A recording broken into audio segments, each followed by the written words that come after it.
Hello friends, आपका स्वागत है Goswami global study YouTube channel में। आज बिहार में 12th क्लास का पॉलिटिकल साइंस का एनुअल एग्जाम हुआ है, तो हम उनका डिटेल एनालिसिस लेते हैं बगैर समय आपका कीमती समय गवाए। हम सेट सी का एनालिसिस करेंगे। हालांकि 100 क्वेश्चन रहेगा, 100 क्वेश्चन आपका सेम रहेगा, लेकिन सेट का फर्क है। हम सेट सी का एनालिसिस करते हैं। पहली क्वेश्चन देखते हैं। संविधान के किस अनुच्छेद में समान संहिता का प्रबंधन है? इसका राइट आंसर होगा 44, आर्टिकल 44। यूसीसी होता है इन समान सिविल संहिता। सबसे पहले यहाँ पे ये गोवा में लागू हुआ था। यूनिफॉर्म सिविल कोड इसको अंग्रेजी में बोलते हैं, यूनिफॉर्म सिविल कोड। राज्य चुनाव आयोग किसका चुनाव कराता है? विधान परिषद का भारतीय राष्ट्रीय चुनाव आयोग कराता है, लेकिन पंचायती राज चुनाव है ना, ग्राम पंचायत को चुनाव राज्य चुनाव आयोग कराता है। तो इसका राइट आंसर ऑप्शन बी होगा। भारत के राष्ट्रपति बनने के लिए न्यूनतम आयु कितना होना चाहिए? इसका राइट आंसर 35 वर्ष होना चाहिए। हालांकि राज्यसभा के सदस्य बनने के लिए 30 वर्ष की उम्र चाहिए, और लोकसभा के मेंबर बनने के लिए आपको 25 वर्ष का उम्र चाहिए। एमएलए या MP, member of parliament. Bharat के राष्ट्रपति के चुनाव में निम्नलिखित में से कौन सा हिस्सा नहीं ले सकता है? इसमें हिस्सा लेता है इलेक्टेड एमएलए प्लस में इलेक्टेड एमपी। तो इसमें से देखते हैं कौन होता है। लोकसभा के सदस्य भाग लेगा, राज्यसभा का निर्वाचित सदस्य भी भाग लेता है, जिसे हम प्रेसिडेंट इसको मतलब मनोनीत करता है। इसकी संख्या 12 होती है। विधानसभा के सदस्य भी लेगा, लेकिन विधान परिषद का अर्थात एमएलसी इसमें भाग नहीं लेता है। तो इसका राइट आंसर डी हो जाएगा। संविधान के किस अनुच्छेद के अंतर्गत भारतीय राष्ट्रपति पर महाभियोग लगाया जा सकता है? इसके आंसर राइट आंसर होगा आर्टिकल 61, ऑप्शन बी आंसर सही होगा। राज्यसभा के कितने मनोनीत सदस्यों की संख्या होती है? 12 होती है। इसे प्रेसिडेंट मनोनीत करते हैं, अर्थात राष्ट्रपति। भारतीय राष्ट्रपति पर महाभियोग कौन लगा सकता है? भारतीय संसद। अनुच्छेद 143 के अंतर्गत राष्ट्रपति किससे सलाह मांगता है? सर्वोच्च न्यायालय। इसका राइट आंसर होगा आर्टिकल 143 के तहत एक दूसरे से परामर्श के द्वारा। संविधान के किस अनुच्छेद के द्वारा राष्ट्रपति अध्यादेश जारी कर सकता है? इसका राइट आंसर होगा 123, आर्टिकल है। किस के लिखित परामर्श पर अनुच्छेद 352 के द्वारा राष्ट्रपति देशव्यापी आपातकाल लागू की घोषणा कर सकते हैं? इसका राइट आंसर होगा केंद्रीय कैबिनेट। हालांकि ऑप्शन में राष्ट्रपति रहता तो राष्ट्रपति भी आंसर हो सकता है, लेकिन केंद्रीय कैबिनेट का आंसर, केंद्रीय कैबिनेट का भी मतलब वो राष्ट्रपति भाग होता है, अभिन्न होता है। भारतीय संविधान में नीति निर्देशक तत्व का किस देश से लिया गया? इसका राइट आंसर आयरलैंड होगा। भारतीय संविधान में मौलिक अधिकारों की संख्या कितनी होती है? 6। मूल संविधान में अनुच्छेद 31 किस अधिकार का अंतर्गत आता है? इसका राइट आंसर होगा संपत्ति का अधिकार। हालांकि अभी फिलहाल में संपत्ति का अधिकार मतलब संपत्ति का अधिकार को आर्टिकल 300 के कॉम में डाल दिया गया है। इसे हम लीगल राइट बना दिया गया है, मतलब कानूनी अधिकार घोषित कर दिया गया है। वर्तमान में भारतीय संविधान में कुल कितने भाग हैं? 22। भारतीय संविधान में आपातकाल प्रावधान किस देश के संविधान से लिया गया है? जर्मन वाइबर से। संविधान सभा के लिए चुनाव कब संपन्न हुआ था? संविधान सभा के लिए चुनाव हुआ था 1946 में। संविधान के किस भाग में नीति निर्देशक तत्व लिया गया, अर्थात DPSP, directive principle of state policy? चौथे भाग में। किस अनुच्छेद के द्वारा गौवध पर प्रतिबंध लगाया गया है? आर्टिकल 48। निम्न में से कौन सा अनुच्छेद ग्राम पंचायत की व्यवस्था से संबंधित है? आर्टिकल 40 महात्मा गांधी से संबंधित है। भारतीय निर्वाचन आयोग में कुल कितने आयुक्त होते हैं? इसका इसका मेंबर होता है कुल 3, 1 प्लस में 2। ये मुख्य चुनाव आयुक्त होता है और 2 अन्य आयुक्त होता है। ये वर्तमान में है ज्ञानेश कुमार। प्रस्तावना को भारतीय संविधान का पहचान पत्र किसने कहा है? पालखीवाड़ा। बेरुबारी किस वर्ष आया था? बेरुबारी केस किस वर्ष आया था? आर्टिकल वर्ष 1960 में। निम्नलिखित में से कौन सा आदर्श प्रस्तावना में सम्मिलित नहीं है? न्याय, समानता, भाईचारा, समृद्धि। इसका राइट आंसर समृद्धि होगा। भारतीय संविधान के किस अनुच्छेद द्वारा उपाधियों का उन्मूलन किया गया है? आर्टिकल 18, इसमें कहा गया है कि कोई भी मतलब आदमी या व्यक्ति, नॉर्मल व्यक्ति मतलब कोई भी उपाधि मतलब अपना से नहीं लेगा बशर्ते शिक्षा इसका अपवाद है। निम्न में से कौन सा अनुच्छेद सांस्कृतिक एवं शैक्षिक अधिकारों का संबंधित है? आर्टिकल 29 और 30 है। भारतीय संविधान के किस भाग में मौलिक अधिकारों का उल्लेख किया गया है? मौलिक अधिकार का उल्लेख आर्टिकल सॉरी मतलब भाग 3 में है और इसमें है DPSP, directive principle of state policy. इसका आंसर होगा ऑप्शन बी। भाषण और अभिव्यक्ति का अधिकार संविधान के किस अनुच्छेद में वर्णित है? इसका आंसर होगा 19। इसमें लगभग 6 प्रकार की स्वतंत्रता दी जाती है। कौन सा अनुच्छेद कानून के समक्ष समानता दिलाता है? इसका राइट आंसर 14 होगा, आर्टिकल 14। वर्तमान में हमारे संविधान में कुल कितने मौलिक कर्तव्य हैं? 11। भारतीय संविधान में मौलिक अधिकारों की अवधारणा किस देश से ली गई है? मौलिक अधिकार की अवधारणा यूएसए से ली गई है। संविधान के निम्न में से कौन सा अनुच्छेद राष्ट्रपति शासन से संबंधित है? राष्ट्रपति शासन से पूछेगा तो 356, और से राष्ट्र में और से पूछेगा आपातकाल तो राष्ट्रीय आपातकाल 352, अब वित्तीय का आपातकाल पूछेगा तो 362 आर्टिकल हो जाएगी। प्रधानमंत्री की नियुक्ति से संबंधित अनुच्छेद निम्न में से कौन सा है? आर्टिकल 75। किसकी अनुशंसा पर राष्ट्रपति मंत्रिपरिषद की नियुक्ति करता है?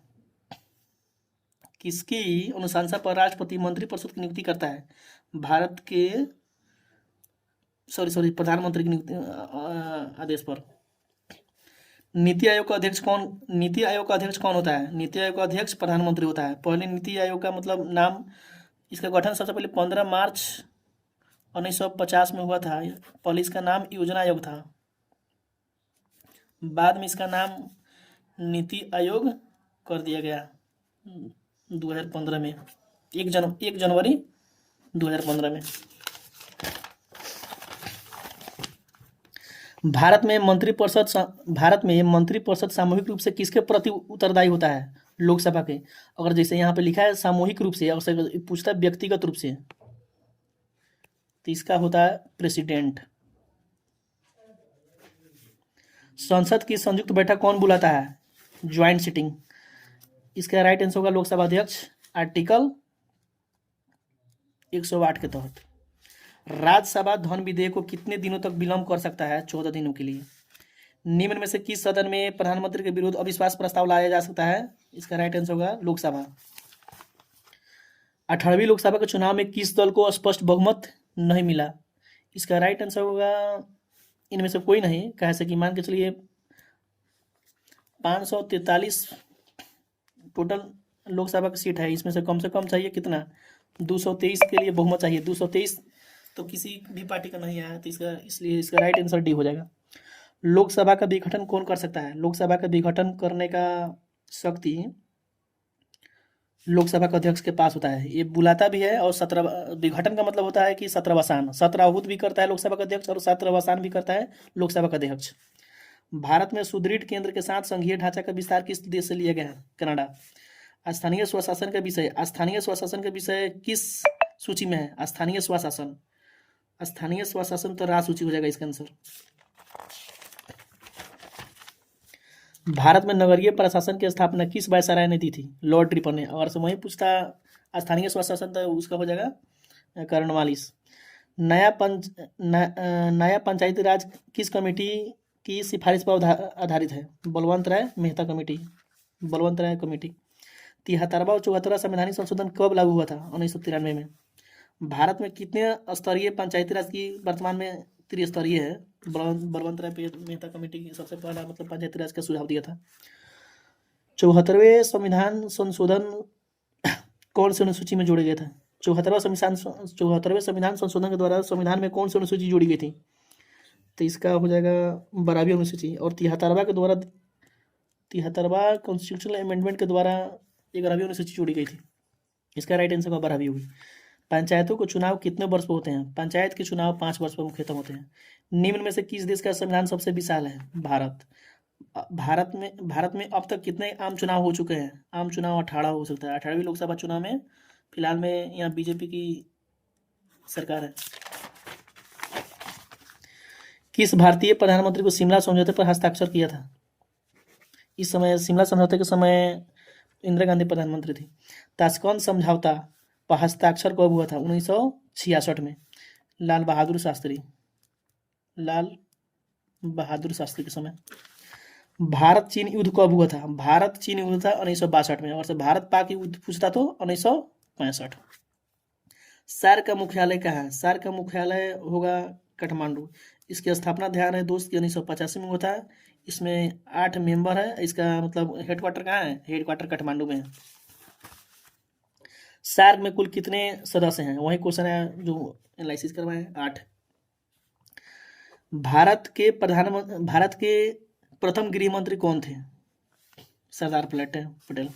आसियान में कितने सदस्य हैं? आसियान में ऑप्शन तो 10 है, लेकिन 11वां भी इसका मतलब मेंबर हो चुका है। इसको बोलते हैं ईस्ट तिमोर लिस्ट। हालांकि इसका आंसर राइट आंसर डी होगा। भारत के कौन प्रथम गैर कांग्रेसी प्रधानमंत्री थे? मोरारजी देसाई। इसका जनता पार्टी की सरकार था। बाकी सब के सब तीनों कांग्रेस से जुड़े थे। बिहार के प्रथम मुख्यमंत्री कौन थे? श्री कृष्ण सिंह।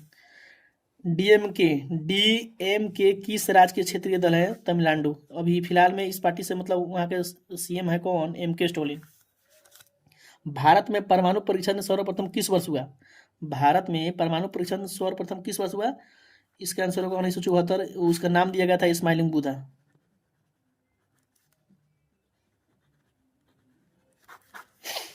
निम्न में से कौन सा नैम के संस्थापक नहीं था? सुकर्णो था जो इंडोनेशिया का प्रधानमंत्री, इंडोनेशिया का राष्ट्रपति था। इसमें अरफकात होगा। पंडित जवाहरलाल नेहरू भारत से था, और मार्नस टिटो शायद कौन सा देश से था? चलिए आगे देखते हैं। मतलब इसका आंसर होगा, राइट आंसर अरफात होगा। नैम की स्थापना हुई थी 1961 में। नाटो का मुख्यालय, नाटो की स्थापना 1949 में हुआ था। इसका हेडक्वार्टर कहाँ है? हेडक्वार्टर है ब्रुसेल्स में। पहली गुट निरपेक्ष बैठक कहाँ हुई थी? इसका आंसर होगा बेलग्रेड। इस सर्बिया की राजधानी है। संयुक्त राष्ट्र की स्थापना अर्थात यूएनओ की स्थापना 1945 में। सुरक्षा परिषद के कुल स्थायी सदस्य कितने हैं? इसका राइट आंसर 6 होगा। निम्न में से कौन सा सुरक्षा परिषद का सदस्य नहीं है? सुरक्षा परिषद का सदस्य इसमें से भारत नहीं है, बाकी यूएसए, चीन, रूस है। संयुक्त राष्ट्र महासभा का मुख्यालय कहाँ है? संयुक्त राष्ट्र महासभा का मुख्यालय अर्थात यूएन महासभा। यूएनओ, ध्यान है दोस्त की यूएन महासभा और यूएनओ दोनों अलग अलग है। हालांकि दोनों का मुख्यालय मतलब न्यूयॉर्क ही है। अंतर्राष्ट्रीय न्यायालय का मुख्यालय कहाँ है? अंतर्राष्ट्रीय न्यायालय का मुख्यालय हेग में होगा। भारत में कितने उच्च न्यायालय हैं? 25वां अमरावती में है, जो आंध्र प्रदेश में है, 25वां। हालांकि इसका राइट आंसर सी होगा। किसने कहा कि भारतीय संविधान और संघात्मक है? किसी हियर। संविधान के किस अनुच्छेद में केंद्र राज्यों के बीच शक्ति का बंटवारा का प्रावधान है? 7वीं अनुसूची में।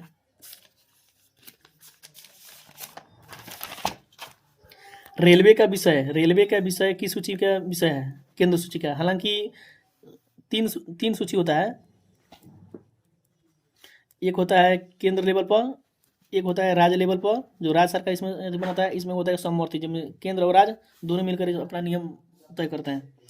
संघ सूची में कुल कितने विषय हैं? संघ सूची में कुल 100 विषय है। हालांकि मूल संविधान में पूछेगा तो 100, लेकिन वर्तमान में 100 है। भारत में कितने प्रकार के आपातकाल घोषित किए जा सकते हैं? 3 प्रकार के। राष्ट्रपति शासन और वित्तीय आपातकाल पहला, और मतलब राष्ट्रीय आपातकाल 352 के तहत, 356 के तहत और आर्टिकल 360 के तहत। पंचायती राज दिवस कब मनाया जाता है?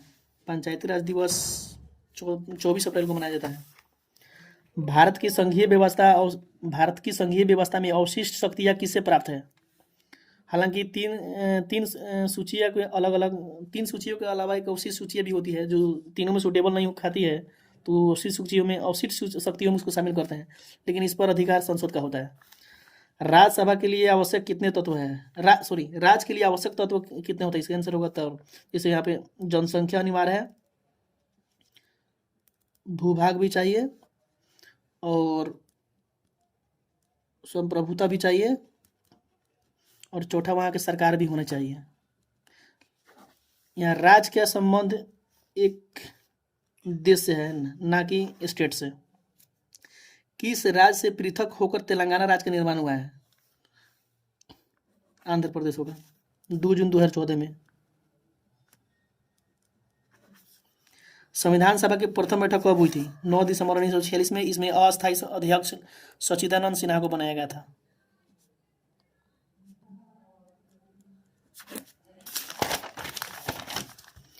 भारतीय संविधान में कुल कितनी अनुसूचियां हैं? भारतीय संविधान में कुल 12 अनुसूचियां हैं। स्वतंत्र भारत के प्रथम गवर्नर जनरल कौन थे? Lord Mountbatten. किसने कहा कि भारतीय संविधान वकीलों का स्वर्ग है? प्रोफेसर आइवर जेनिंग्स ने। भारतीय संविधान की प्रस्तावना में पंथ निरपेक्ष किस संशोधन द्वारा जोड़ा गया था? 42वां संविधान संशोधन द्वारा, जो 1976 में हुआ था। इसमें 3 शब्द जोड़ा गया था, धर्मनिरपेक्षता, समाजवाद और अखंडता। पंथ निरपेक्षता को हम लोग धर्मनिरपेक्ष भी कहते हैं। भारत में मूल संविधान में कुल कितने भाग थे? भारत में मूल संविधान में कुल 22 भाग हैं। भारतीय संविधान को कब लागू किया गया था? भारतीय संविधान को 26 जनवरी 1950 को लागू हुआ था। इसलिए हम इस दिन से हम रिपब्लिक डे भी मनाते हैं। फिलहाल में 2026 में रिपब्लिक डे बनाया गया था, जो 77वें क्रम का था। भारत में लोकसभा का प्रथम चुनाव कब हुआ था? 1951-52 में। संविधान सभा में प्रारूप समिति अर्थात ड्राफ्टिंग कमेटी के अध्यक्ष कौन थे? B.R. अम्बेडकर। निम्नलिखित में से कौन सा शब्द भारतीय संविधान की प्रस्तावना में उल्लेख नहीं है? संप्रभुता है, समाजवाद है, लोकतांत्रिक भी है, लेकिन कम्युनिस्ट नहीं है। तो इसका राइट आंसर डी होगा। राज्यसभा के सदस्यों का कार्यकाल कितना होता है? राज्यसभा का सदस्यों का कार्यकाल 6 वर्ष का होता है, लेकिन लोकसभा के सदस्य पूछेगा तो कार्यकाल पूछेगा तो 5 साल होता है। लोकसभा में बिहार में कितने सदस्यों का प्रतिनिधित्व करता है? लोकसभा में बिहार का लगभग 40 सदस्य प्रतिनिधित्व करता है। राज्यसभा को विशिष्ट शक्ति निम्न में से किस अनुच्छेद में दिया गया है? राज्यसभा को विशिष्ट शक्ति आर्टिकल 249 के तहत दिया गया है। निम्न में से किस राज्य में विधान परिषद सदस्य नहीं है? इसका ट्रिक आता है दोस्तों, तू भी मजा कर। किससे? कर्नाटका। 30 से तेलंगाना, यू से उत्तर प्रदेश, बी से बिहार, एम से होगा महाराष्ट्र। तो इसका राइट आंसर होगा दोस्तों पश्चिम बंगाल। संविधान के किस अनुच्छेद में राज्यों में विधान परिषद की स्थापना की जा सकती है? इसका राइट आंसर होगा 169 के तहत, आर्टिकल 169 के तहत। किसी राज्य के विधान सभा का विघटन किस अनुच्छेद के अंतर्गत आता है? आर्टिकल 176 के तहत, 170 के तहत, आर्टिकल 170 के तहत। किसी राज्य के मुख्यमंत्री की नियुक्ति कौन करता है? किसी राज्य की मुख्यमंत्री नियुक्ति राज्यपाल, वहाँ का संबंधित राज्य का राज्यपाल करता है। Article option 1। और लास्ट पेज है दोस्तों, कौन सा अनुच्छेद राज्यपाल को अध्यादेश जारी करने की शक्ति देता है? 213। उच्च न्यायालय मतलब हाई कोर्ट के न्यायाधीश की सेवानिवृत्ति मतलब रिटायरमेंट की एज कितनी होती है? 62 वर्ष। वहीं पूछता सुप्रीम कोर्ट का तो 65 वर्ष हो जाता है। भारत की न्यायिक समीक्षा का व्यवस्था किस देश से लिया गया है? इसका आंसर होगा, राइट आंसर होगा दोस्तों USA से, यूनाइटेड स्टेट ऑफ अमेरिका। आप जो भी हम बताएं, 1-2 गलत भी हो सकता है, लेकिन आपको मिलाना है आपका कितना सही हो रहा है, और आपको कमेंट बॉक्स में आंसर देना, जवाब देना है कि आपका कितना सही होगा।